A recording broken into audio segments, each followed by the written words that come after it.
Welcome to the Verified Athletics Podcast. If you're an aspiring college football player and you want to know what schools are really recruiting you and not just sending you bulk mail, sign up for the Verified Watch List, where college coaches can add you to their head coach's top 10 lists. Each college only has a limited number of spots, so when you're added to their list, you know that they're serious about recruiting you. You can sign up at verifiedathletics.com, and if you're a high school coach, you can sign up as well and get that information on all of your athletes. If you're enjoying the podcast, take a minute and please support it by encouraging people you know to listen and spreading the good word on Twitter, Instagram, Facebook, wherever you're online. Also subscribe and rate it wherever you get your podcasts. Our guest today is Tim Cary. Tim spent over a decade coaching at the Division I level and now coaches at a prep school, the Taft School, in Watertown, Connecticut. Tim and I coached together for 6 years. He's a great friend. He's probably the smartest coach I've ever had to work with. So, let's do it. All right, Tim, welcome to the podcast. How you doing? I'm doing well. How about yourself? I'm good. How's the season? How's the team? So far, so good. We started off well. We're 4-0, and we just had a big win last weekend against a school we hadn't beaten in a while. So we're doing well. Kids are playing well. Well, that's great. Why don't you spend a few minutes and tell our listeners your history, where you're at now, and what's going on with you? Sure. So I played a little bit of college football and at a school, Fairfield University, and partway through my career, they dropped football. But after I was done, I really wanted to coach and to make a difference in young people's lives. Really, because I had some great coaches along the way, and so I was hoping to kind of do the same thing. So the first job that I had was as a graduate assistant at Central Connecticut State University, which was a 1AA at the time, I guess FCS now, school in Connecticut. And I worked there for 1 year. The head coach at the time, Tom Masella, was hired after the season at Fordham University. He brought me with him, coached there for 1 year, and worked with the secondary. And then from there, I went and became a graduate assistant at University of Connecticut. Worked with the secondary there.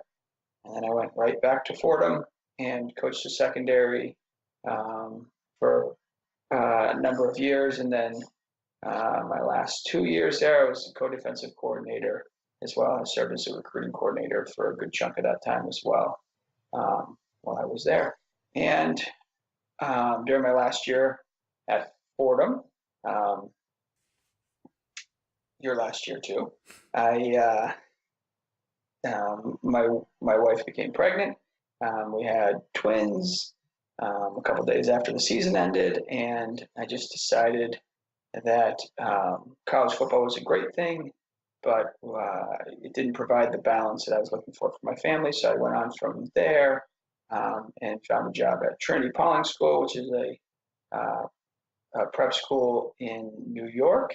I worked there for 2 years as a defensive coordinator and taught, and then from there I got a job at Taft School, which is in the same town that I grew up in Connecticut, and now I'm doing the same thing, teaching and serving as a defensive coordinator here. Well, that's great. So, and I actually don't know because they don't have football anymore, but Fairfield, when you went there, what division were they? They were what was called I guess it was 1AA non-scholarship. So so it's similar to like Davidson or Jacksonville or like like Jacksonville, Marist. Those were teams that we played. Yeah, so it was, it was trying not to glorify it too much, and basically it's the equivalent of Division III football, but they wanted to have Division I basketball there. So. And when you were at UConn, it was Big East school, right? Yeah, UConn was in the Big East at that time. So all your college football experience, player coaching, it's all at the Division I level, but from like the widest range. Well, not the widest range. I guess Alabama might be at the very top of that range. I don't know. Yeah. I don't know if anyone's selling UConn at being the top of the Division I range, but no, maybe not. But still, I mean, you're talking a team. You guys, when you were there, did you guys win the Big East? I mean, you guys were pretty good, I think. Yeah, we shared the Big East. We went to 3 bowl games. We beat Notre Dame, we beat South Carolina, we beat Baylor with RG3. So we were. I was fortunate when I was there. We had really talented teams, and I got to work with some really great coaches who have gone on to a lot bigger things. But certainly, I think we were better than they've been recently. Yeah, and we were pretty good. We were pretty good. So you've seen a lot of the Division One landscape. I mean, it doesn't that is really the big breadth of it, from top to bottom. So, Yeah. um, what we've so far on my podcast, I've had a couple of coaches on, but they were both Division 3 school coaches, and you might not really know much about Division 3 recruiting, but from what you do know, do you think that Division 1 recruiting is pretty different, from the athlete's perspective, from the coach's perspective?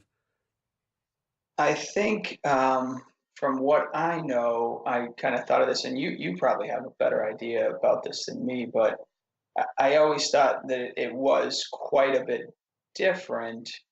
And I think the thing that kind of struck me was just how wide the net is for a Division 3 coach, and just in terms of getting a huge number of names, and really keeping a lot of those kids alive, so to speak, as opposed to a Division 1 coach where you really try to cut that list down as quickly as possible and zero in on kids. And I don't know if you would say that's accurate or how you felt, but and then I guess from the other side, it's the same kind of thing. If you're a Division 3 type player, you're probably casting a wide net, and you're probably getting a lot of interest, even from maybe Division 1 FCS level schools, and then all the way down. And you're kind of looking. Whereas, if you're at the very, very top of the FBS kind of ladder of that type of player in Alabama, like you're probably looking at a 10 school thing, and then that probably expands down as you get to guys that are going to the FCS. So that's kind of what I thought. And like I said, you probably know better than me, but I was always just amazed when Division 3 coaches would talk about like how many kids they would be like recruiting and making calls to, like in the winter. I was just be like, wow, that's a lot. Yeah, Division 3 school recruiting is brutal for a coach. I mean, it, and I think the landscape has changed a little bit. But when I did it, the nice part would be that it basically didn't really start when I was doing it. This is about 10 years ago now. It basically didn't really start in earnest until after the season ended. So it was really like doing like a little bit during the season, having some people up for some game visits, and the occasional watching some tapes as they were coming in. But really, like, it was like full stop, season ends next Monday, I'm on the road and I'm gathering the information. I'm recruiting, say, 100 high schools, and I'm going to go, and every high school, not every high school has a kid, but half of them have a guy that would be worth recruiting or talking to at the very least, from a athletic and academic standpoint. And so, like, you're really going into almost every of your 100 schools that you're recruiting. And, I think that landscape has changed a little bit now. I mean, Huddle is a game changer, allowing Right. coaches to see so much more from so many athletes so much quicker. Whereas before, I mean, like when I coached Division 3, most of the high school coaches I was dealing with, you were talking about DVDs and on occasion VHS tapes. So it was Different. different, but that was a saying is like you're not really starting until mid November, end of November, early December, and that made it like it was intense. You were calling a lot of athletes. You had a big list, but it was over a shorter period of time. Where Division 1 recruiting is really like a year or 2 years of dealing with the same athletes. Right, right. But the one thing I guess I would say about that is, if I think back 10 years ago, that's kind of, when I was at UConn. And man, I can remember, finding some kids after the season, or maybe kind of towards the end of the season. And, some of those guys are like still like NFL guys. So I think even at the Division 1 level, that landscape's changed. And like you said, I think Huddle is a big reason for that, where, some of those kids were coming from a small school and hadn't really played. And it was, you were only going to make a DVD at the end of the season and then send it out, da da da da. So I think, even back then, I think in the Division 1 level, a lot of that stuff happened post senior year, where, obviously the, USC's and Alabama's, they might have been ahead, but I think even a school like UConn, a lot of that, you wanted to see how those kids developed in their senior year, and just the nature of, like you said, kind of the creating of the tapes and how intensive that was and expensive. Like you just didn't make a 4 game highlight tape for every kid and send it to every coach in the country. You know.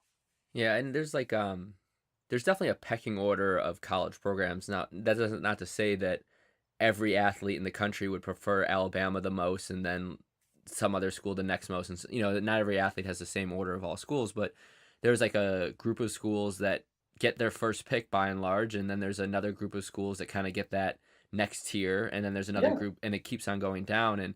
Right.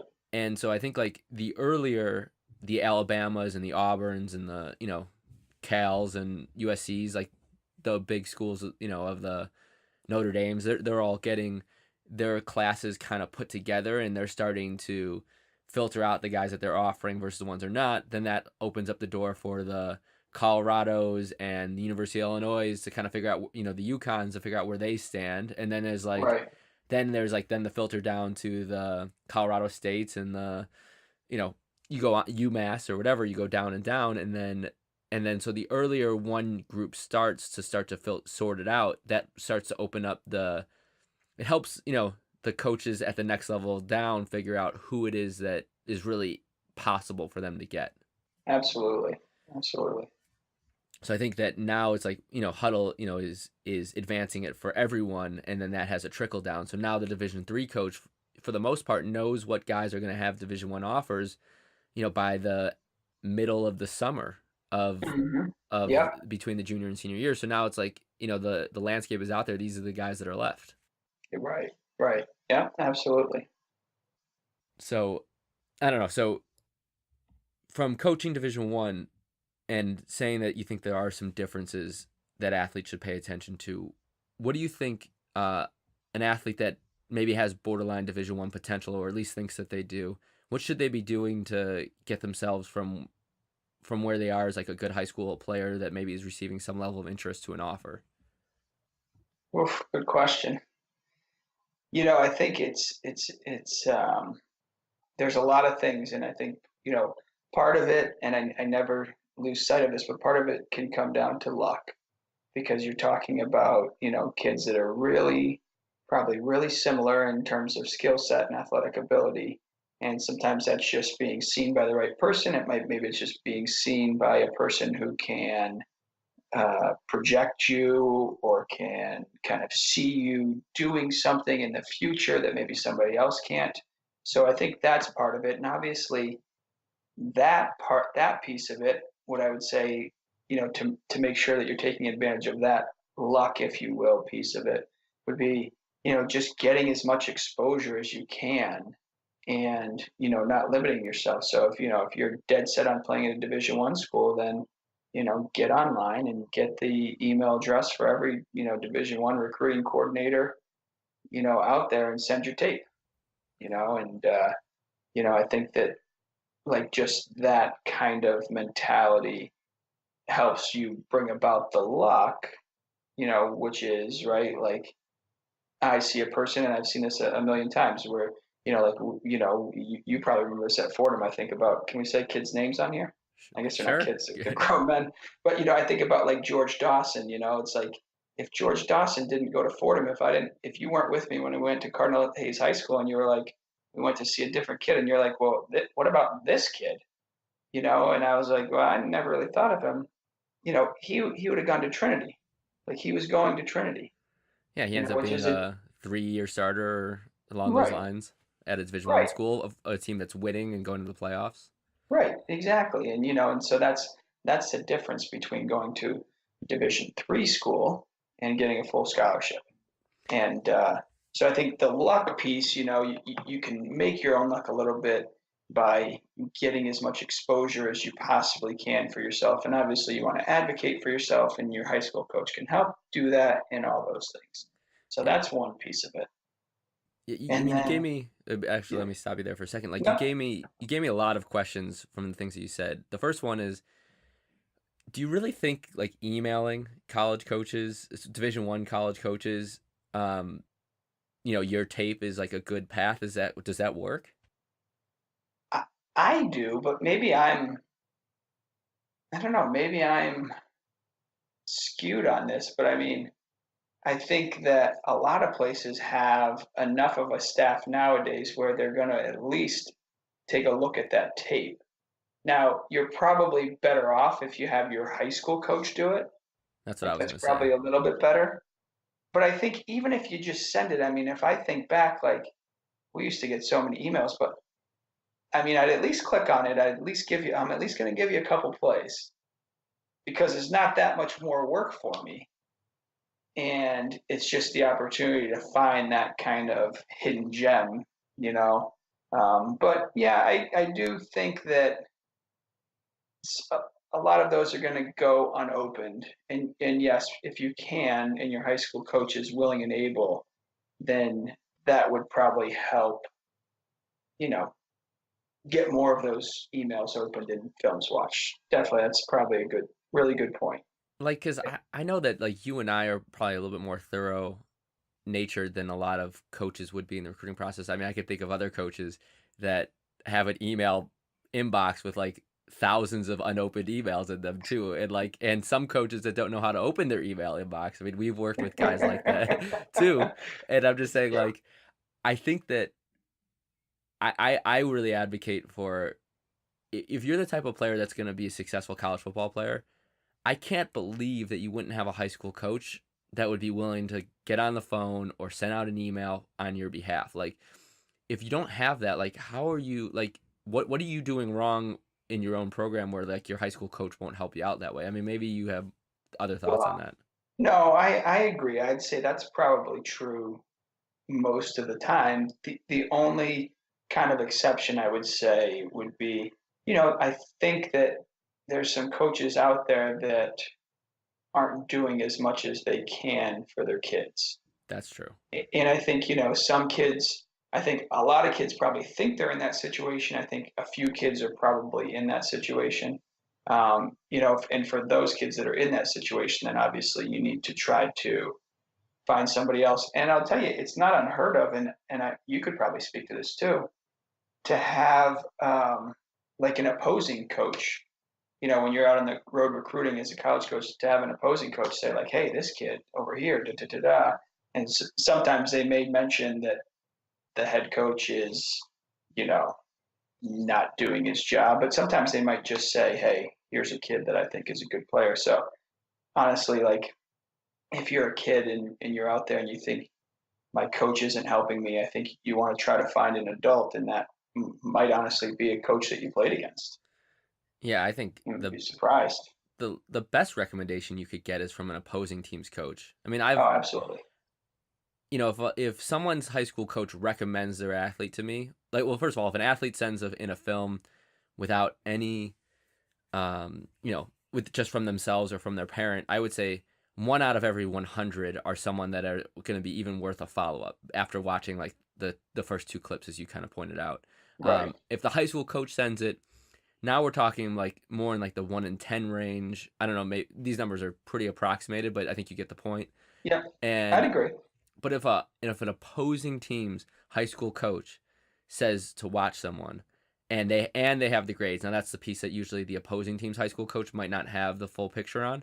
Um, but and they have the grades, like now you're talking like 1 in 3, 1 in 4, 1 in 2, that this is someone that's totally worth a look and like gonna be a follow up. Definitely. Definitely. Because I Yeah, mean, I high agree. school coaches, they're good hearted and they want to do what's right and what's best for their athletes, but they love these kids, and so they're gonna have like a slightly rosier view probably of their own athletes, just like a parent would of their own son, or even an individual would be of their own skill. Right. Right. Absolutely. So anyway, yeah. So asked you about the actual sending of it. I can't remember what Yeah, else you said, but you can go on with what your thoughts were there.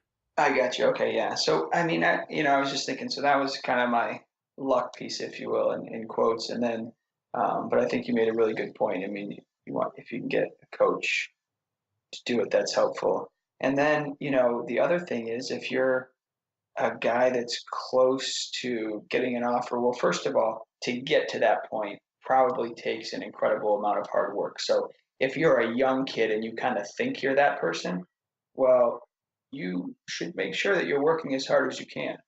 And I think, just from being in now high school football and having been in college football and kind of coming and seeing, you know, in most probably high school programs, there's not there might not be a person that works as hard as most of the Division 1 kids do. And you have to understand that, if you're talking about a Division 1 scholarship, you're talking about being in the top 1% of high school football players around the country. So if your team has less than 100 kids on it, then the odds are there's probably not a Division 1 kid on your team. And I think like so many of the kids today are into like I don't even know what they're into, like watching videos of kids like working out as opposed to like just getting out there and like working their tails off, like in the weight room, on the field when you can do it. And certainly there's different places in the country where I think the culture lends itself to that. And I think of like, I think of, places that I've been recruiting would be like, the Southern California where, they have football class and the kids are kind of doing it. So, the young kids are able to see the older kids and, it just builds on itself and they kind of roll through it. And I'm sure Texas is the same way. But, if you're in a place where, football is important, but it's not like a way of life, you might not be able to see exactly what that looks like. Um, but I think it's important just to keep in your mind, like, there's a lot of people that want these scholarships. They're really hard to get. And if I want to get one, I have to work my tail off, you know? Um, so, I would never lose sight of that. Like being bigger, faster, and stronger, that will help you because that will make uh, your tape better. And ultimately, at the end of the day, that's what's going to get you an offer for the most part, is your highlight tape. So that's kind of like another piece to it, which is maybe the most important piece, and I think often overlooked. Well, at the end of the day, Um, those are the elements that you can control. Like right, like luck is luck, right? Luck right, finds you or it doesn't. But what are right. you gonna do? Like focus on the things that you can control, and that means working hard, and that means getting your high school coach to get your information out there to coaches, and I would think like if you're an athlete, if your high school coach is hesitant or reluctant to send your film to a coach, ask him why, right? No doubt. Yeah, And you're gonna get an answer that might be hard to swallow or difficult to take, but it's what you need to hear most likely. And it right. could be that it's because you don't work hard, or it could be because the coach doesn't think you're talented enough for that level, or and he doesn't want to, you know, send a college coach someone that he doesn't really believe that they should consider. And that's a difficult place for a high school coach to be in. But Hmm. but like have that conversation, and like if it is the latter, if it's like if you think you're a Division 1 talent, right, but your high school coach doesn't think that, but he's like willing to send your tape to Division 2 schools or something like that, then tell him, send my tape to Division 2 schools, and if a lot of them are interested, then help me, then let's talk about sending them to Division 1 schools, right? And so like Absolutely. Yeah, just get them going. right, right. Absolutely. I think that's a good thing, and I think I just think of it. It's just like anything else. Um, it's just like a student, who's in high school who's applying to colleges, who maybe doesn't play athletics, right? And you always hear these terms, so I think people will know them. But you have your reach schools and you have your safety schools, and and I think having kind of that mentality for most high school football players is a good idea. I think it's a good idea to have to kind of throw a lot of stuff out there and have a broad range of schools that you're looking at. And some of those can be Division 1, but and some of those might be Division 3. And then as you start to get the feedback, I think that will help you kind of narrow, where you should spend more of your time. And like you said, maybe that happens beforehand because you talk to your high school coach and he kind of directs you, and that's certainly valuable. But let's just say your high school coach is like a lot of them, and he's just a good guy, and he wants you. And you say you can play at Division 1, and you're one of the best players he's ever had, and he says, let's let's do it. And you're not hearing back, and then all of a sudden you're hearing back from a bunch of Division 3 schools. Well, then maybe that's where you're probably going to be a better fit. So, I think that point that you bring up just about, the college coaches are telling you something, either by their silence, right, or by their response. And that's, I think you have to, you can utilize that to help have a more successful recruiting process. And what would you say to an athlete if he says, "Oh, I reached out to the Division 1 school, and the coach there said that I should come to the camp"? What would you tell an athlete that heard that? Oh, man. It just depends.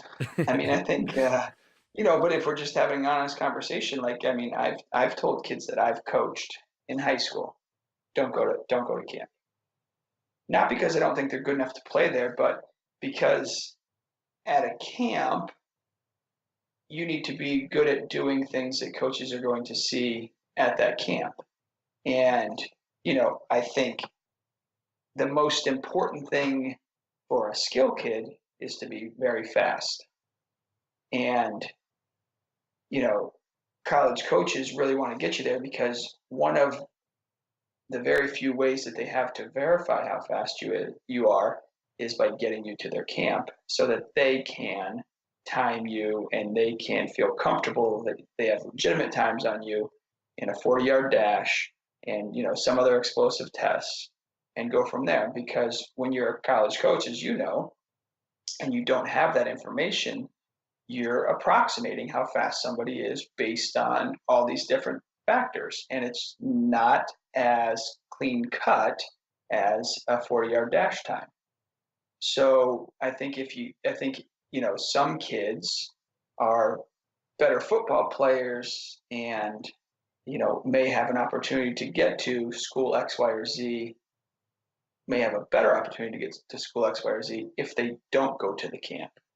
And I don't know, what do you agree with that? I mean, I just think like some kids, it's like you look like pretty good on tape, you look fast enough. They might be curious, but I think at the end of the day, like you're a kid that could fit there.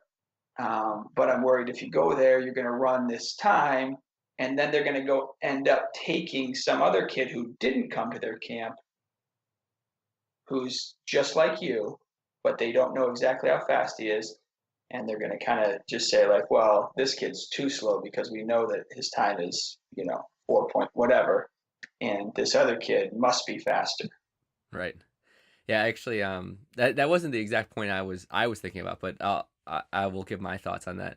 Well, just last week we had Issa on the podcast, who went to Fordham and then played in the NFL for 6 years, and he said that his recruiting was going great until camp season, and then they found out they were looking at a middle linebacker that weighed 180 pounds, right?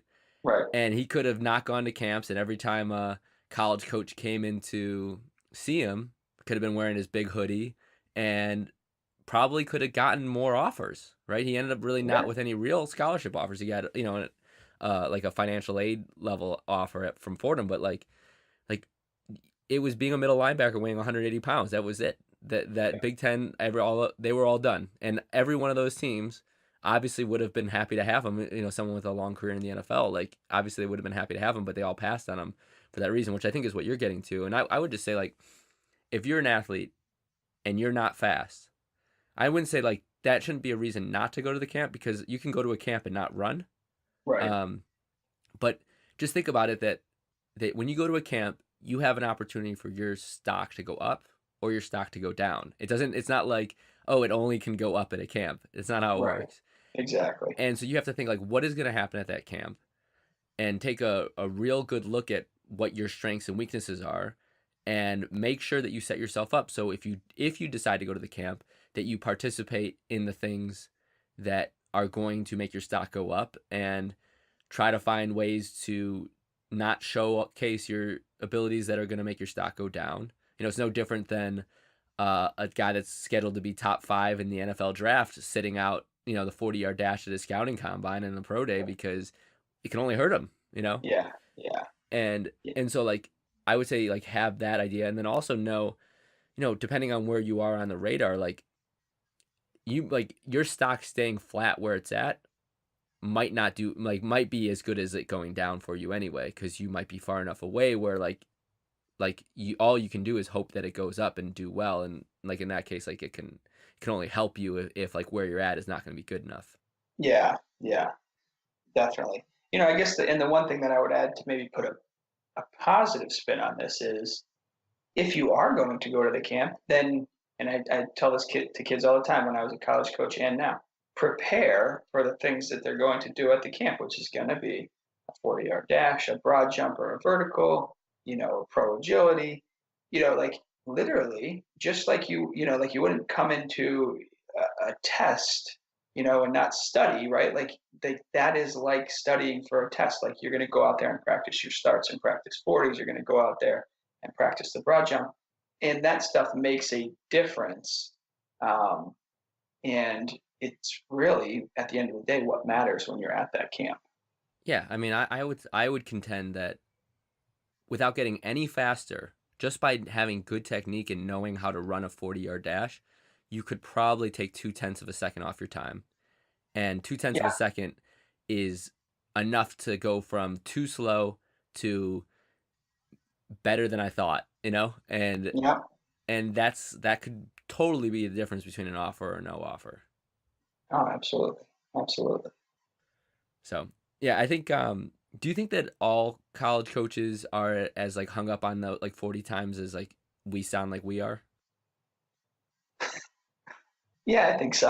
I mean, I don't know. Don't do I think so. I just think like I don't know. I mean, the thing is it is important. I mean, I've seen plenty of players without those things do well. But even saying that, I've seen more of those kids without those things not be able to, play to the level of that you're expecting. Do I don't know if that makes sense. Does that do you, make do you think that we're biased because the position that it probably matters the most for is defensive back, and we're both defensive back guys? I don't know because I mean, if you talk to guys that are coaching linebackers or D linemen, I mean, how many tackles did you just miss because you're not quite fast enough? Or if you're talking about a running back, like, you know, how many times did you just not quite make it there before the linebacker got over the top because you just weren't fast enough?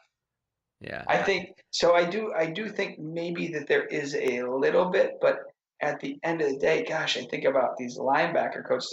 I never heard him say like, oh, that's all right if he's not that fast. I don't know, but you are right to a certain extent where the positions that we worked with primarily, it was so critical. Um, yeah. I mean, I always thought as like a DB coach, um, when the athlete's not when the athlete is afraid that the wide receiver is faster than him, they can't it's play. over. It's Can't play over. because they Yeah. can't cover him because now they Right. have to be so far off because they're so afraid of giving up 70 yards and a touchdown Yeah. that they can't play. Yeah. And No, so like absolutely. so I always thought that that was a factor. Although like I don't know how some of them make it work. I guess it just depends on the scheme. Sometimes you can find the right scheme for the right player where you can get away with having some other skills and the speed can be a little diminished in importance. Yeah. I mean, but like you know, John Hooley and I always kind of talk about this, and we just talk about it's at the end of the day, it's an odds thing, right? Like I said, there are kids that do it, that aren't quite fast enough or what you think you'd have to be, and they end up being great players. There's always those kids, but the odds are against those kids, and so when you're recruiting, which is basically projecting, you know, your best bet is to shy away from them because the odds are against them. So if you're gonna if you look at offering scholarships as kind of playing the odds, right? You want to go with the guys that have a better chance to make it um, happen. And I don't know if that makes sense, but certainly you can make it. Like, and there's been plenty of kids. There's even been kids that, gosh, sometimes I thought like, oh, that guy's not fast enough. It's like, boom, all right, he's a career NFL guy. And you're just like, all right, that can happen. Yeah, I think it.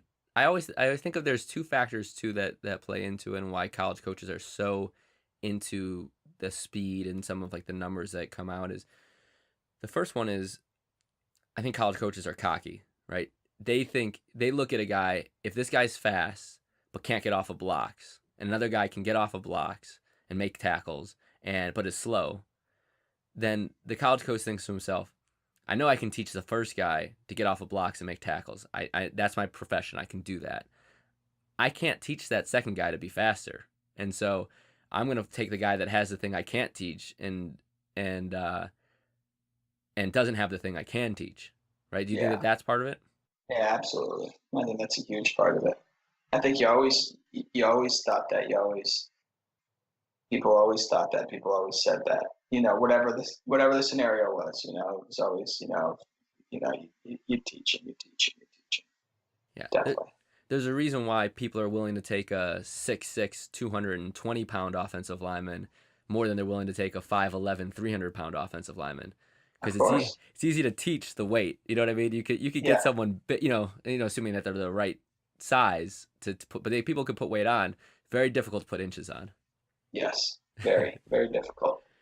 But and then I was gonna say, I think the other factor is because it's so measurable, right? Like I can say that someone is a 4.45 in the 40-yard dash, and this person's a 4.65 in the 40-yard dash, and I have like a Rolodex of players in my mind of that were 4.45 and ones that were 4.65 and ones that were 4.85, and like I have experience like and I can map them against them so easily.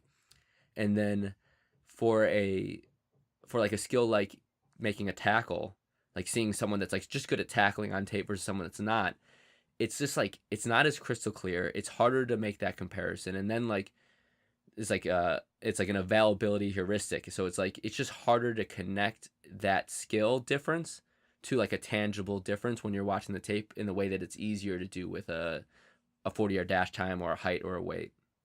Absolutely. I mean, absolutely. I mean, that's like you just hit it on the head there. It's just like you have so few of those things, and really football recruiting is one of the most unique out of all the sports because uh, it's so regional. Whereas if you look at these other sports, if you look at basketball or hockey or baseball, the way that they structure the recruiting in those is they get all of the best players, and then those players like travel around and play against each other and go to like all these combines with each other. So they really, really do know. And like if you ever look at basketball, I always think it's insane like how little they miss on like lottery picks or like the Division 1 guys. Like you don't have the Walter Paytons and Jerry Rices coming out of the FCS. Like you just don't have that because all the best kids play against the best kids and they weed each other out and then they go and just watch those guys, and so they're able to kind of get that barometer that you can't get in football. And then but how do you get it if you're a football coach? You measure how tall they are, you time them in a 40-yard dash, you get a broad jump, you get a vert, right? And now like you said, now I know what a 4.44 can do.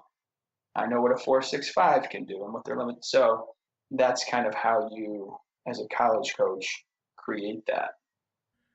Yeah, it's like trying to think of an analogy. It's like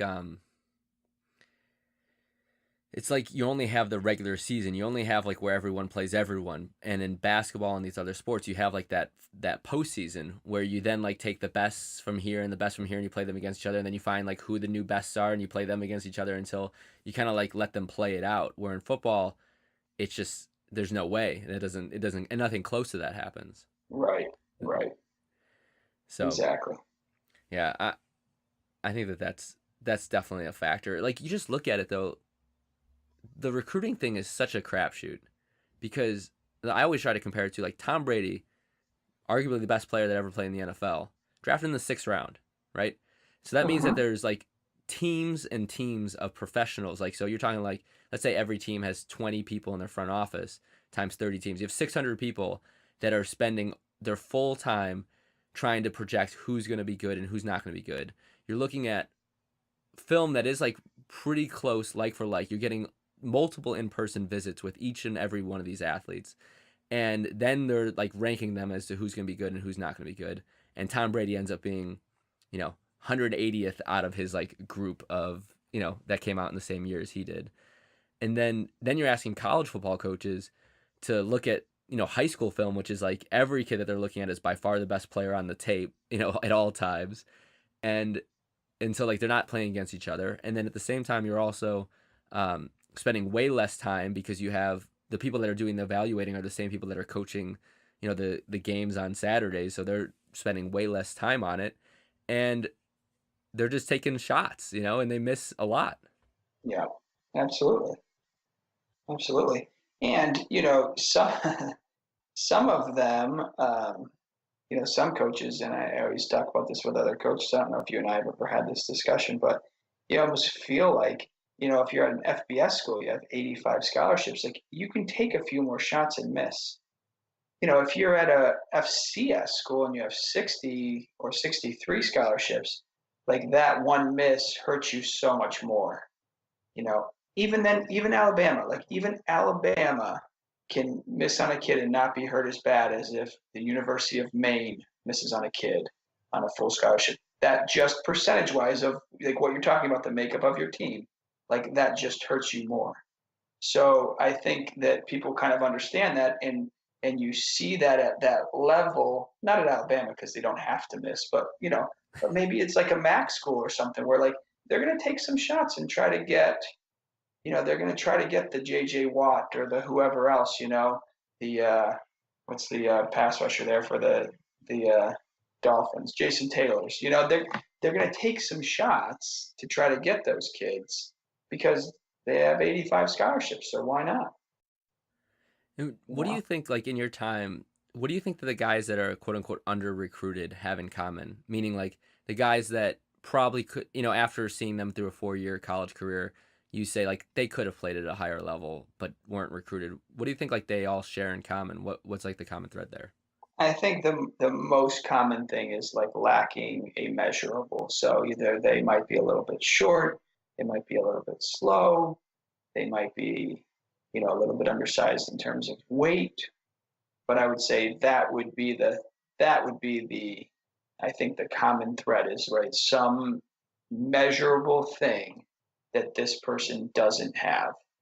And like, when you're recruiting, and you go out to see a kid and you look at a kid and you think about the position he's going to play in college, you expect that kid to look a certain way.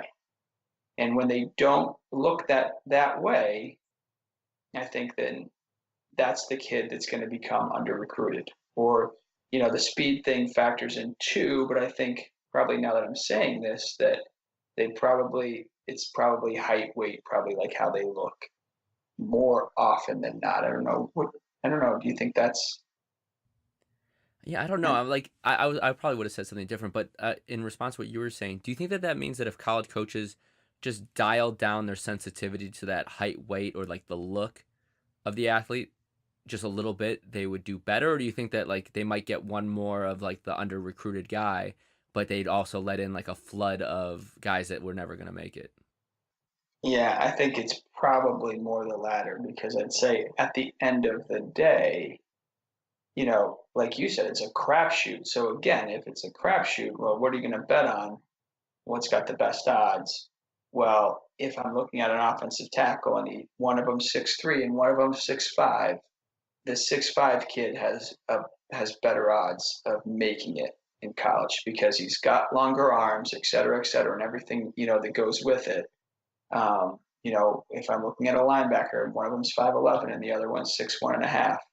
This kid that's 6'1" and a half is probably going to be able to take on a guard easier. He's probably going to be able to see over the line better and find the ball, et cetera, et cetera.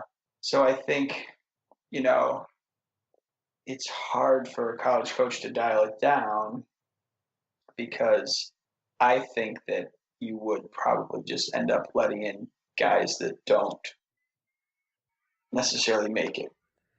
Yeah, I wonder like it'd probably be worth trying to figure out like what coaches, what staffs are over, like more Mm, looking at like who is like the biggest, fastest, strongest type guys, and who is like dialing that down and thinking of that as being less important, and then thus picking up like the guys that are like the I don't know, the people missing those things but have everything else that are getting, shopped over. yeah, And I'll tell you that would be interesting.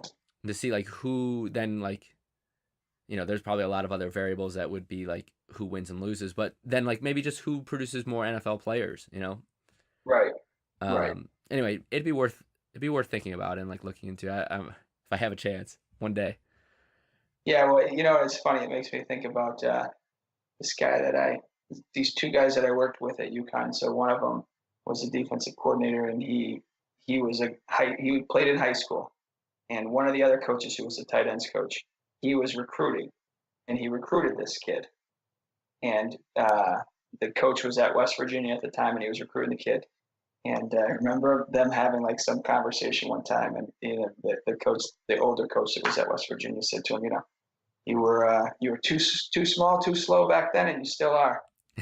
But that that high school football player, he went to Wisconsin. Like he played at Wisconsin. But at West Virginia, this guy was like, you're too small and too slow. And the guy was from Pittsburgh, so it's like, that's down the road. Right. But he wasn't too small and too slow for Wisconsin, right? So it's just, I always think it's, and he like, played in the Rose Bowl and stuff. It wasn't like they were good. Like, so it's just, I think that is an interesting point that you bring up, and I think it's good, like especially when I mean, we're doing this. I think for kids a lot, right? And Yeah. you don't want to be discouraged. I think a lot of the stuff that we say can be discouraging, but to say it to be discouraging, I think we just want to be honest about kind of what the landscape looks like, behind those closed doors, Yeah. that you So don't know about. on that note, like, what do you tell the athlete? I mean, you're a high school coach now. What do you tell the athlete that is too short, too little, too slow, but is a hell of a player? And like, what do you tell them? I mean, you probably have those guys. Yeah, I mean, I think so. Maybe I'm more fortunate than a lot of high school coaches because I have, you know, a lot of experience on the other side. And I think, and you know what, I've had this conversation with family, friends, and stuff. And I think I just try to be really honest about the scenarios. So I think, you know, depends on the kid, depends on the situation. But I think a really common conversation to happen is, you know, listen, for whatever reason, these schools aren't interested in you for a scholarship. They may be interested in you to come and walk on there, and you can do that. And then I'd probably talk to them about the process of walking on a Division I school, which can be a really, really difficult thing to do. But also on the back end, it can be really rewarding, whether you play a lot or not. I mean, I think in the reason that I talk to them about that is because you want to have an idea of what that looks like. So if you're a kid who says, well, I want to play Division I football, I don't care, well, then you're a good candidate to walk on. If you're a kid that says, I want to play, you might not be as good of a candidate to walk on. And then so whatever, sorry to kind of shift gears, but and then I'd go to the kid and maybe talk about some of the other schools that might be a better fit, and talk about how their skill sets might translate there, and what that might mean for the odds of their career there, versus Division I. And then you just want to give them information, about what it might look like if they enter that world, and then hopefully they can make some decision, with hopefully some added information. I don't know if that makes sense. So I say, hey, this can be really hard, but I think you'd have a shot to maybe do this or that. Maybe you have a shot to be on special teams. Hey, maybe if you're able to put on this much weight, you can play. Or hey, maybe you'd be able to catch the coach's eyes. But if that doesn't work out, you're going to be on scout team, and this is kind of what being on scout team looks like. And then versus, hey, you go to, you know, Trinity College or Williams or, whatever it might be, and those are great schools. And, the odds are you're going to play sooner. So I think it's kind of that, little fish, big pond, big fish, small pond kind of scenario that you want the kid to at least be able to consider when making that decision. Yeah. Yeah. So I guess like on the practical side of like how to get past those things and still get the scholarship offer, it might be the things that we talked about before, where Right. you got to like hide the thing that's going to bring your stock down, as best you Definitely. can, and it's hard to do that because coaches want to want to know that piece of it, right? Yeah, it's Um, hard, but like, hey, we have like linemen. I tell these guys, and like, once the fall starts, you wear Timberlands to school every single day. yeah, you don't And like sometimes like the kids will like look at me, and I'll just be like, I'm not kidding. Like, don't ever wear shoes. Don't yeah ever wear shoes. you don't want And the they think you you're don't want the crazy, but 6'1" wide receivers coach coming in and looking down at your O yeah, lineman. exactly. I mean, that's just that's a real thing. Like that like is just like good advice for a high school kid. Yeah, Wear boots. and then I think like where you went with the question is totally like a good place to go, which is to say that one way or another, if they're not recruiting you to put you on scholarship at a Division 1 school, if you go there, then the coaches there think that everyone else that they're bringing in your recruiting class are better than you. That's what they think, and they Yes. might be right and they might be wrong. They're more Right. often right than wrong, but they are wrong a lot. And Yeah. if you are, I always say like there are some subset of or walk-ons that become scholarship players, become starters. I mean, you and I have seen Yeah. plenty of guys do that. Some of the best players that we've ever coached were walk-ons Definitely. when they Yeah. started. Um, and so like that is a thing that happens, and it happens all the time. But it happens one for about every 10 times the other thing happens, which is Exactly. that they walk on, they play on the scout team, and by the time they're a senior or junior, they get onto some special teams and maybe become a backup at the position that they play and never earn a scholarship. Correct. That is like the normal thing. Right. Right. And so, like when we were at Fordham, it was because of the way, if you remember, like the walk-ons, they couldn't receive any financial aid. So, like I would always be really cut and dry with the people, and I think I now I carry that with me. There, I started just because of the nature of the rules, but if you are counting on earning a scholarship to financially afford the school you're going to, you shouldn't do that. Like you should not come in as a walk on counting on earning a scholarship and making that part of how you're making that financial decision. Like because of what you just said, because most of the time that's not going to happen. Yeah, that would be like going to Vegas and putting $10,000 on black like a few times in a row. That's your plan to pay for college. No question. I Less mean, fun though. yeah, Vegas would be more fun than being on the scout team. being a scout team guy for 3 years, that's Yeah, less fun. Yeah, that's probably true. I think so. I mean, the thing is, always like that is a lifestyle that does work for some athletes. I mean, you and I have seen that too, where like that is like what they want, and that is more Yep. fun for them. That's what they want rather than playing at a Division 3 school, and that's totally Right. fine too. Right.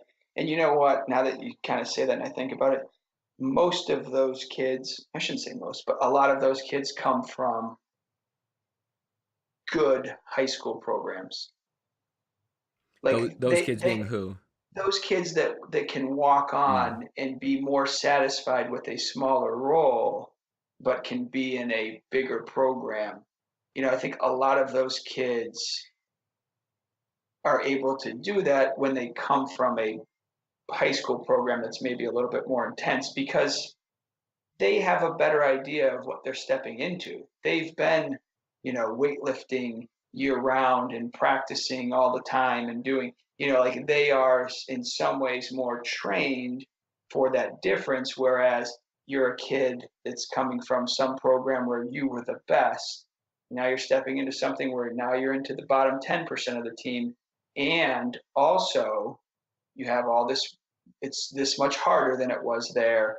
You're not having success, so I think that, not to say that the other kids can't, but when you said that, that just made me start thinking about some of those guys, and like, God, a lot of those kids came from, what I would consider to be pretty good high school programs that were more satisfied with that smaller role. Yeah, and this is getting back to what I was gonna ask, or at least say before, which was when I asked you what you thought like the common thread between people that got under recruited were.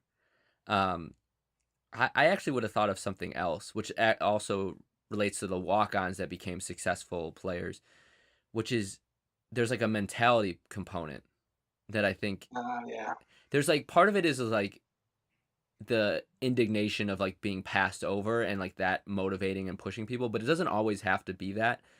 I think it sometimes it manifests itself as like if the reason you were successful in high school was not because of height or speed or weight or athletic ability, but because like you just refuse to let someone else beat you. That's like your thing, and you can maintain that.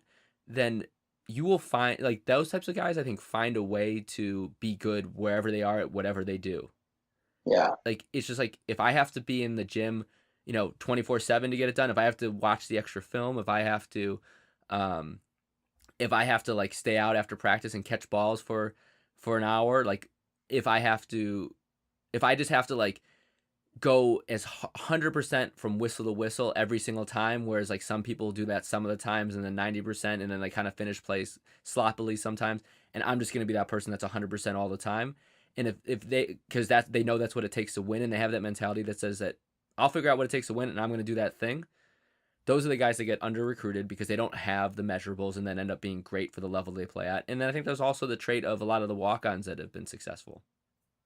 yeah. I would agree. You're definitely right. So I don't know if that's something that an athlete can, in some ways that is like I think as an innate of an ability as height or weight or some of these other things that are speed. It's like some people kind of have that gear and some people don't, but I imagine it's something that if focused on can be at least improved in people. Yeah, I would think so. So to the extent that that's practical advice for someone, I hope someone can transact on it. Yeah, it's not. It's all this stuff is hard. You're talking about, getting a scholarship. And again, I go back, you're talking about a small percentage of kids. So, I mean, I think all these things are good and you have to, put them together and try to give yourself the best opportunity. And maybe it's a little improvement with mentality. Maybe it's a little improvement with speed. Maybe it's a little, maybe, and maybe those little things add up.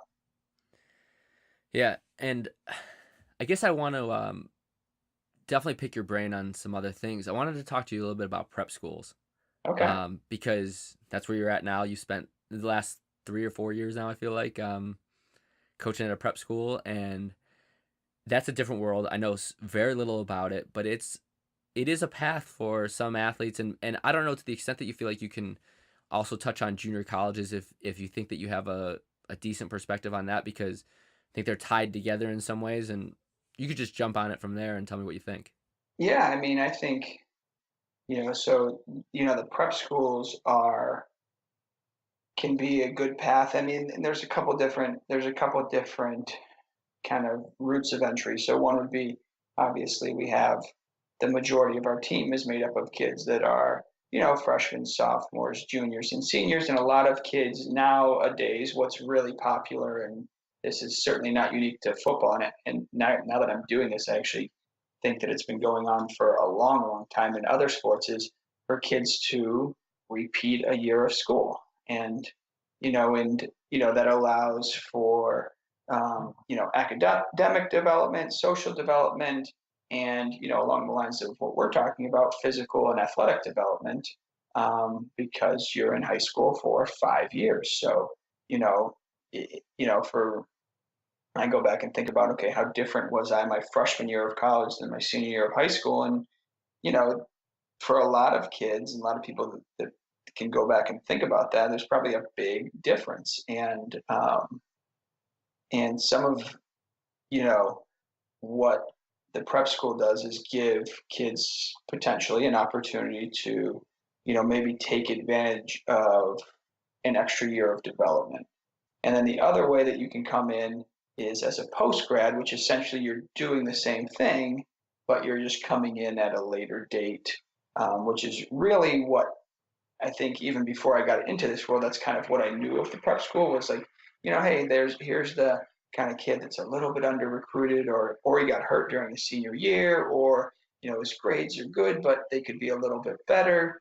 And now here's this opportunity for an extra year of school, physical development, athletic development, skill development on the field, and maturing.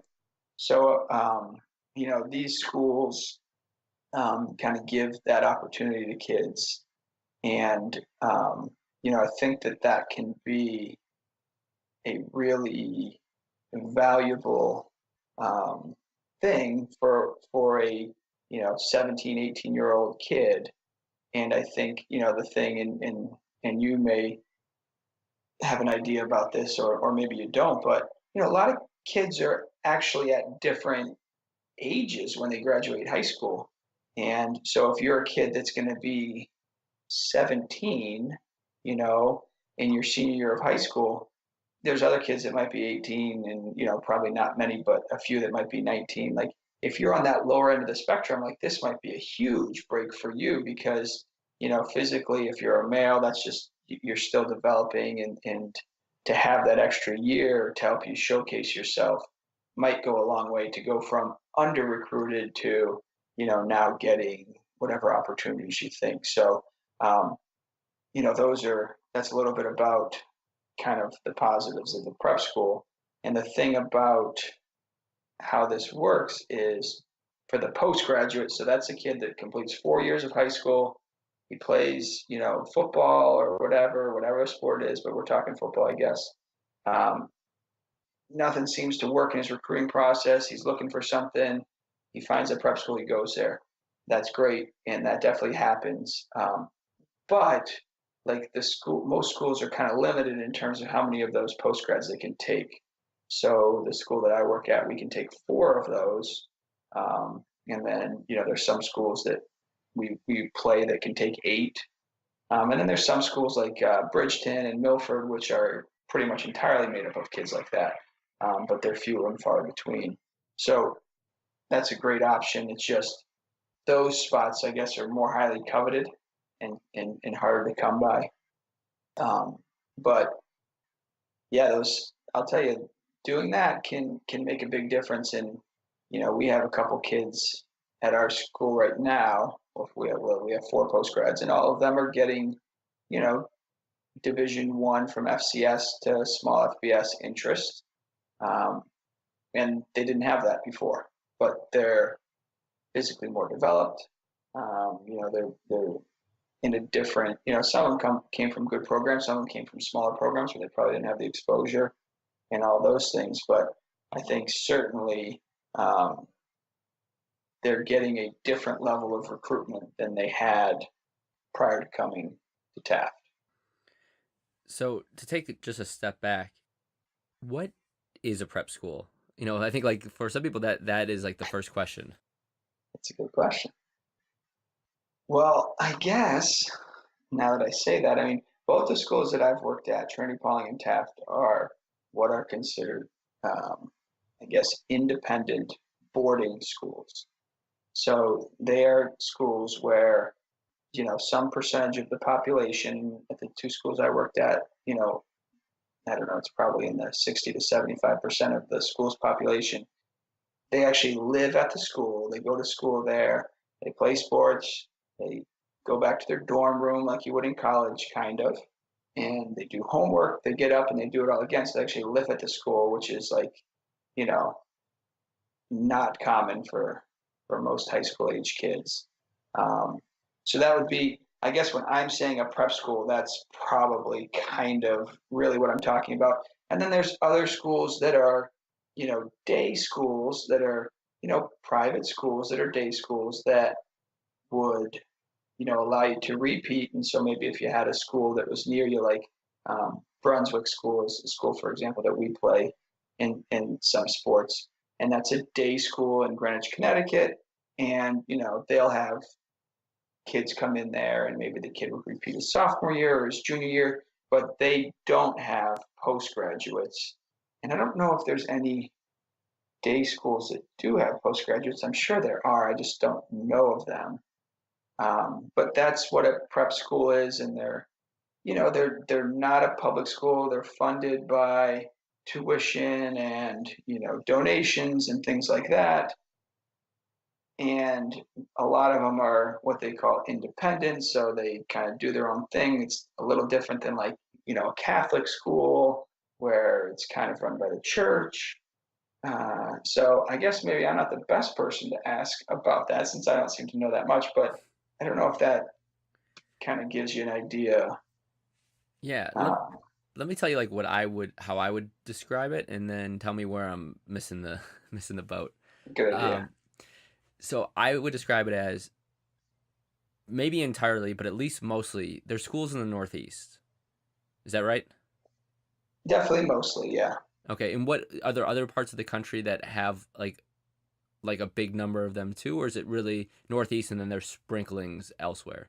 Northeast, and then there's sprinklings. Like I think there's some pretty significant ones in Michigan, or one or two, one or two, and then there's a few in California, Colorado, maybe one or two, and something in Texas, maybe. But yeah, definitely mostly the Northeast. Most of the Northeast. That's definitely accurate. Right, and then I would also say that at least from a football perspective, if I'm going to call something a prep school, that means that they offer PGs. Like they have athletes that have not gone to school there that then go there specifically, not entirely for football, but for a major reason of it being to play football.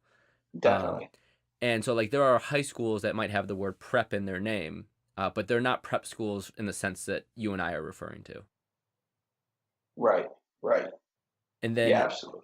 and then I would say like an additional component to it is not 100%, but mostly they board some percentage of their students. So that means like they have students that live there on campus in dorms just like they would in college. Yeah, I would agree with that.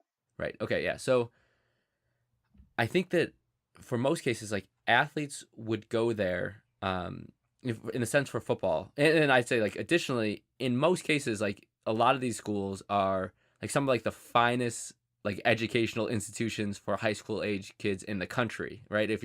Yeah, If you're a millionaire and a billionaire, like a lot of them are sending their kids to these types of schools. Would you say that that's true? And I'm sure like some of them more than others, but that is like a vibe that I de- think comes through. yeah, definitely. That a lot of these schools are really are expensive, and so certainly the population is that has their parents have quite a bit of money. Okay, and then if you're recruited to go to one of these schools to play football, whether it's as a repeat sophomore, junior, whatever, or a post grad, um, what does like that look like? What is a scholar? Do they offer scholarships? Like, are you paying $50,000 a year? Like, what is going on? Well, most of the schools, or at least the ones that I've been at, and from what I understand, everyone's really supposed to operate this way. Um, they offer need-based financial aid. So it's really comparable to, the college like FAFSA and how that would generate, financial need. So you have kids that are here that get no financial aid, that have to pay the full amount of tuition. And then you have kids that probably pay literally nothing to come to these schools. So that is at least supposed to be determined strictly by financial need. Okay, and so there's no athletic scholarships even for like post grads. There's no athletic scholarships to my knowledge. I'm sure some schools are different, and from what I've seen, people are willing to um, maybe work with a student athlete that maybe can bring something to the school that the school wouldn't otherwise have, or just the school needs. So, for example, like a kid that's a three-sport varsity athlete is pretty desirable at these schools because athletics are a pretty decent size of the or a piece of the culture because there's no PE programs, right? So every kid plays sports. That's the PE program. So they have a lot of sports teams, and just like everything they do, they want to succeed in everything that they do. So if you have a kid that plays football, plays basketball, plays lacrosse or baseball, or whatever it might be, like that's a kid that's helping the school on those fronts. And Also, I was just going to say, like, also if you have a kid that's really super smart and good at a sport, right, and maybe has a lot of Ivy League interest, like there's like another thing, right, that you can sell to the school, like, right, to get somebody that's going to go to Harvard, Yale, or Princeton. could you get an academic scholarship for these types of schools from like your As high school far as grades? as far as I know, you can't get that either. Okay, so it's all financial aid. It's And then it's yeah. it sounded to me like it kind of works like it does at Division 3 schools, where it's technically by rule there should be no difference between an athlete and a non-athlete in the financial aid package they get if like all Right, else was equal, right? right, But that right. probably in reality it plays out differently.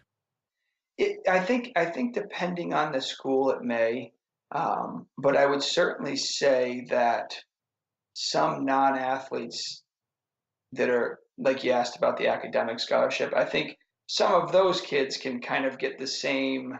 Um, I don't know what the word is. They could receive kind of the same type of backing that maybe an athlete would receive in terms of finances that maybe went a little above and beyond what they qualified for. Does that make sense? Yeah, So and like both things are valued, like the academic piece is probably just as valued as the athletic.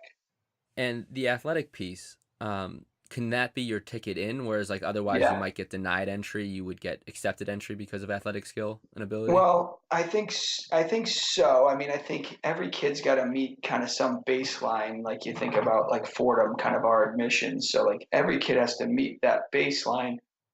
But certainly, now you have somebody that's advocating you through admissions, and yeah, that's probably going to be your ticket in. You know, Because you gotta meet some baseline level, yeah, right? And then if you get to that, and now, right, like now you're bringing this athletic skill with you that kind of puts you, maybe separates you from the other people that are getting to that level. because otherwise, like if your parents don't make any money, why not just go to one of these schools because they're gonna let you go for free? I mean, you have to get in Right, too, right? And right, so the football right. piece might be the piece that gets you in. Okay, Definitely, that makes definitely. a ton of sense. And I think you touched on this before, but what is like the characteristic of someone where prep school is the right choice for them, and what is the characteristic of someone that prep school is not the right choice for them? So, I guess, are you asking like just a kid that's, just looking at it, or are you asking like farther down, like, are you asking like a post grad, or are you asking like maybe like Well, an underclassman? Because I think t- it could be a little different. yeah, well, let's start with the Okay. post grads because that's probably more relevant to the audience that would listen to a recruiting podcast. They're probably seniors, and the repeat sophomore year has ship has sailed. So No question. Well, so for those types of kids, I would say the kid that it's not the right choice for is the kid that has some type of scholarship offer to some place that is, putting him and his family in a good financial situation. Like maybe you have a Division 2 school, and they're covering 80% of the bill. Like to me, it's a tough pill to swallow as a prep school coach to come in and say like, yeah, but come on, take a shot here. Maybe we can get you 100%. Do you know what I mean? Like, yeah, because I mean, I had a kid at Trinity Pauling 2 years ago, and he came under a different circumstance, but in our very first scrimmage in warmups, he broke his hand, and he was a post grad. Now everything ended up working out, and he went to a great place. But like, you know, that can happen. So I think if you have a good setup, you have a school that you're happy with, and you have a good, um, good package that makes sense for your family, like it's not worth to me the risk. The the kid that it makes sense for is the kid that was hurt his senior year of high school. Maybe he was hurt, leading into his senior year, so he didn't have a lot of tape, et cetera, et cetera. Maybe you grew a bunch and you're still kind of growing into your body, or maybe you're just under recruited, but you're a really good player, and this will give you a chance. Especially like you're a kid from some different part of the country, and this gives you a chance to get exposed to a bunch of different college coaches.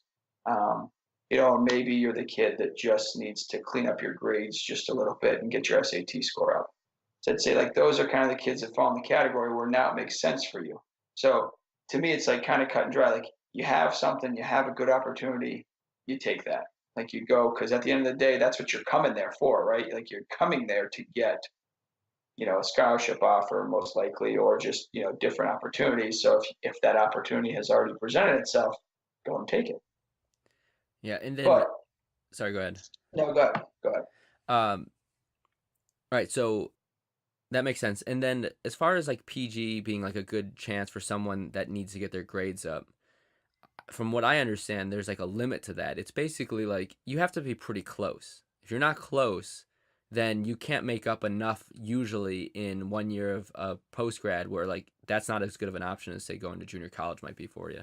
Right, right. So definitely you can't make up a lot. You got to be close, and um, you know, maybe it's that, you had one class that you really did poorly in, and that class is getting counted for your, qualifications, and you could replace that one class, and maybe you're going to be like, well, I'm going to get an A instead of a whatever, a C, and that makes a big difference. Or maybe you're a kid that has, special accommodations, so you can replace a couple classes instead of one. Um, or maybe you're a kid that just wants some more time to prepare for the SAT and take that. And that's the one thing that you see that can go up more significantly is the SAT, um, than the grades. But you're absolutely right. Like you're gonna have to be close, and a lot of times you're talking about a kid that's borderline for an Ivy League school. So you're talking about a kid with excellent grades, but he just needs a little bit more to get to that level. Yeah, and like it also, I imagine if you're the type of athlete that was borderline or just below the border on grades, like even if you did go to a college directly, I bet you'd be like high risk to not make it academically. Whereas I Right, bet if you have right. like that 1 year at like a boarding school where you get like kind of like halfway into the college experience, I think I would think of it as being halfway. Maybe you Yeah. have a different thought, but you get yourself halfway into that college experience. Now all of a sudden you can get yourself prepared so that when you finally do go to college, you actually have a much better chance of being successful. Oh, absolutely. Yeah, definitely look at it like it's really like especially for the post grads, it's really like a bridge program where you're kind of on your own, but there's a lot more oversight than there is in college. Like people are really checking on you. You have, dorm parents who are coming and checking on you in your free time, and then you have people that are keeping a really, really close eye on your classes, and there's expectations to do homework and all those things that I think set you up with the habits that will make you successful in college. Yeah. And then as far as like recruiting interest going up, I agree with you that if you go to a PG school, you take a PG year, um, that you are going to get more likely than not, you are going to get more interest than when you had as a senior in high school. I agree with you on that. The question is like, to what extent? How would you think about that? I always thought that it was like if you were getting heavily recruited by Division 3 schools, that like you might get to the spot where you're getting recruited now by Division 2 schools. And if you were getting heavily recruited by Division 2 schools, you might get to the spot where you're starting to get some FCS looks and interest. And then, kind of up like that one step. That's how I always thought of it as being like an average case, but you have probably a lot more use cases than I do. No, I think that is probably pretty accurate for the average case. Barring some, extenuating circumstance, that's probably the average, right? Like, yeah, probably like a step up. I definitely would agree with that. And do you Yeah. think that a lot of the parents and athletes that you deal with that are coming in, like maybe they were getting recruited by Division 3 schools and they wanted to open up more doors and opportunities? Are they thinking that they're going like to Alabama once this year is over, or are they more realistic? Well, at least in my dealings with them, I make sure that they're more realistic than that. And I think I haven't really gotten into it at the new school I'm at, but at the last school I was at, we were always really honest with the kids about what this meant and what it didn't mean, and that it's an opportunity, and kind of like the same thing that you said, like you're not going to go from going to Western Connecticut State to Alabama unless you grow 6 inches between now and then, and this and that and that, right? Um, so we always had those conversations with people up front to kind of make sure that the expectations were in line with reality. But also, like we always felt like that the post grad program was really valuable above and beyond football. Like we really did feel like it was something that prepared the kids for college and prepared them to be successful. Take football out of the equation. Um, so that was always a big part of what we talked about. And I think that that is definitely true for a lot of the kids that we're dealing with, right? Because these are a lot of the kids that, just quite didn't get there. And, for a lot of high school aged males, some of what it takes to get there is just time to mature and time for your brain to develop and mature in the ways, that are going to help you be successful. So, um, that's those are the conversations that we would have, kind of leading in. So people hopefully are expecting, a reasonable outcome. And do you think people listen to you, like athletes and their families listen to you more because of your background? I don't know if they do. I think they Sometimes, should. I don't know if they. I yeah, don't know if they do either. But yeah. I don't know. I don't. I mean, I think sometimes. I think sometimes. I mean, I think it's just like anything in life. I think where if it's something that they want to hear, then they do. If it's something that they don't want to hear, then I don't know if it helps anymore. yeah, If I'm telling what they want to hear, if I'm saying like, yeah, you seem like a Patriot League player, like I think I could see you they're excited. If it's like, yeah, you might be more NESCAC. I think they just like whatever. See you later. yeah. That's like that is the issue. Is that you want to be helpful, you want to be honest, but it's sometimes it's hard to get people to listen to the things that they don't want to hear. I think that was well put. Um, as far as you and transitioning from coaching Division 1 to coaching at prep school, what's that been like? What's that transition been like for you? It's been interesting. It's been good overall because I was able to um, kind of create a different lifestyle for myself and my family, and that was my ultimate goal, was to be able to spend more time with my family. And so that part is super positive. um, and in terms of the coaching, it's similar, even though it is so different. I mean, you're still dealing with, you know um, kids and in football, and it's still, at the end of the day, it's the same thing where, even in college you have, even though everyone there is, the best of the best, da, da, da, da, so to speak. You still in college had the kids that were the hardest workers on your team, and then a bunch of kids that were kind of in the middle, and then some kids that were on the edges, right? And like the whole thing is, you're always trying to get everyone that's, just to kind of move them up a peg, like on in terms of their commitment and all that stuff. And so that still remains. And I think um, that part of it, where you're just trying to develop kids and their character and their work ethic, is the same, even though it presents itself in a lot different way.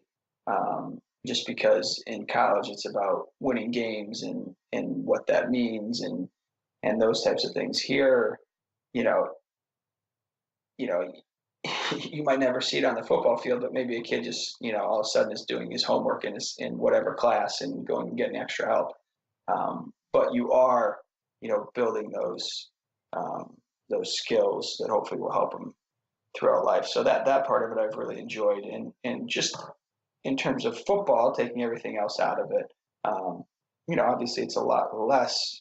Football is a much smaller piece of my job now. I spend more time planning classes and grading papers than I do, breaking down film and recruiting. Um, but I still, we still run the same, scheme, that colleges run and things like that, and just do a little bit less with it. So, if you had 20 calls on your call sheet, now maybe I only have 5. So first of all, you teach math, so if you're grading papers, you're doing something wrong. And but so game day, are you still screaming expletives at the top of your lungs when a touchdown when you give up a touchdown, or are you a little calmer these days? I took the expletives out of the vocabulary for the game days, but I still will lose my mind from time to time. But I have tempered it down a bit. Do they at least put you in the booth so you're a little bit removed from the players, like you were when I Well, when I coached with you? Well, you see, no, because the hard thing about being in the booth here is like you're literally standing with the parents, so they got me down on the field, so that way I'm not away from the kids, but I am away from the parents, so it's all good. But you know what? I don't know. I always think about this. I just think about like, God, is it okay to like sometimes just yell at a kid because he hasn't done what he's supposed to do? And I think it is okay. Like, I mean, I'm not saying to like demean a kid and to like personally attack him, but like if I told you to come off the edge and contain and keep everything inside and you didn't do it 3 times in a row, like it might be okay for me then to change my approach with you and yell at you and maybe lose my mind for half a second and then we can all feel good about Yeah, I definitely wouldn't have ever described you as someone that berates it. players, but No. you always did have like that losing your, as you described, like losing your mind happen during games, and probably not so much during practice, but during games for sure. And you know me, like that is not me at all. Yeah, because you're the only person that's always composed. I would say I was mostly composed, but that builds up in a person. You know, other people will just let it out all the time. Yes, you were always composed. You never lost it. But you're the unique one. Yeah, well, my question, I guess, is like, is it something that you just feel like you can't control, or is it something that you think that helps, or is it maybe both, or you let one kind of like convince you of the other? I don't know. Well, you know what? I think for some time I couldn't control it. Or maybe I thought yeah, I never thought about controlling it. That's better. I never thought about controlling, like just kind of losing it. But now I have actually given it more thought, and because when you go into like a classroom and you're teaching math, um, Just like because sometimes the kids make me lose my mind in there too. Like, I mean, like how many times can I tell you to show your work and you don't show your work? Like I want to lose it, but it's just not the appropriate setting. So it has given me an opportunity to kind of reflect on it, and I think to now I use it to I don't know, I'm still kind of figuring it out, but I guess the way that I justify it in my mind is that I'm trying to um, change maybe the sense of urgency that this particular player feels about doing this one particular thing. Does that make sense? And I don't know if that's good. I still kind of wrestle with that, but I do actually give it a lot of thought now, um, and think about how do they react to that, and is it effective? I still find it to be pretty effective. I don't know. yeah, I guess I never thought of it that way. I always thought of it, and maybe it's just the way I would react to things. Like that would not be the thing that gets me Right. to do it right. I always thought that the players I'm working with desperately want to be good at what they're doing out there. Right. Desperately.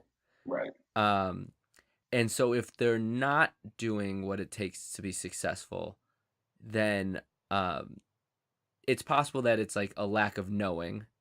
It's possible that it's like a lack of concentration, and it's possible that it's a lack of ability, right?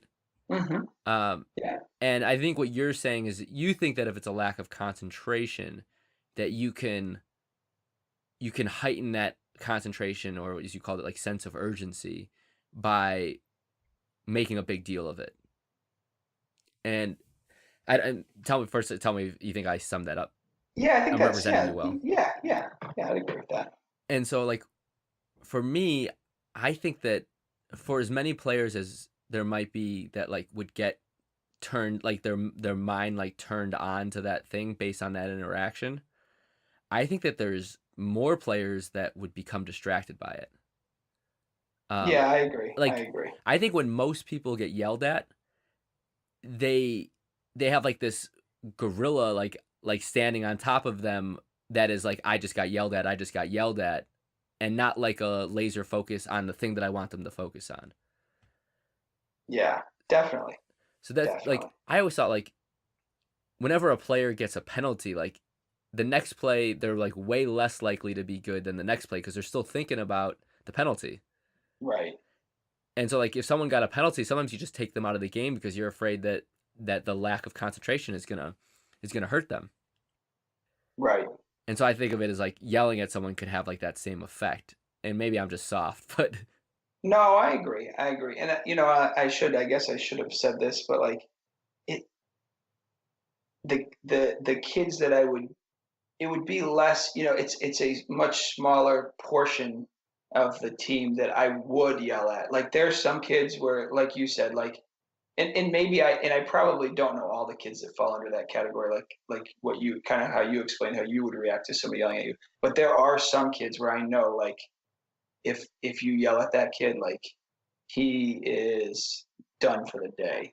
So like those kids I never use that on. And I don't know if this is just like some stupid coach speak, but some other kids I don't get that feeling, so I kind of use that tactic and I'm probably not as sensitive to the kids that, feel like it's that gorilla on them as I should be, but I at least try to pick out pick out kids that are like that won't work for them, as I kind of get to know the team and the kids. So I did warn them when we came to the first game, like, because I hadn't really yelled at them during practice. I did warn them, like, sometimes during the game I lose my mind, but it will be all right. Like, I still love you guys. Like, it's not personal.